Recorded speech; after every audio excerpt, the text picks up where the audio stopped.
திருச்சி கிழக்கு தொகுதி மக்களுக்கு நன்றி தெரிவிக்க நேரில் சென்ற முதலமைச்சர் விஜய் அங்கு பேசும்போது திருச்சி கிழக்கு தொகுதி மக்களுக்கு என் சிறப்பான நன்றி. தமிழகத்திற்கு எப்படி திருச்சி இதயமோ அதே மாதிரி என்னுடைய இதயத்திற்கும் நீங்கள் நெருக்கம். 6 மாதம் அமைதியாக இருப்போம் என்று சொன்னவர்கள் ஆட்சிக்கு வந்த அரை மணி நேரத்தில் தொடங்கிவிட்டார்கள். பெரியார், எம்ஜிஆர், அண்ணா வழியில் நாம் இருக்கிறோம்.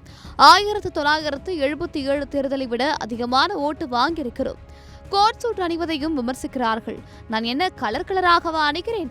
நான் 2 colour அணிகிறேன். Giriya's summer sale. Buy any AC and get free 2 nights 3 days holiday package. மனது மாதிரி கருப்பு மற்றும் வெள்ளை. தமிழ்நாட்டின் முதன்மை சேவகன் நான்.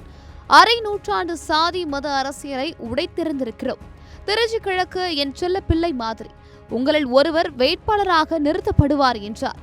தொடர்ந்து பேசிய இந்து சமய அறநிலையத்துறை அமைச்சர் ரமேஷ், சின்ன பசங்க என்று ஏளனமாக பேசாதீர்கள்.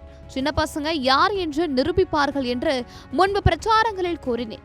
இப்போதும் ஒன்றை கூறிக்கொள்கிறேன். இந்த சின்ன பசங்க எதிர்காலத்தில் எதிர்க்கட்சியே இல்லாத சட்டப்பேரவையை அமைப்போம் என்று கூறிக்கொள்கிறேன் என்றார். அவரின் இந்த பேச்சு அரசியல் வட்டாரங்களில் பெரும் பரபரப்பை ஏற்படுத்தியிருக்கிறது.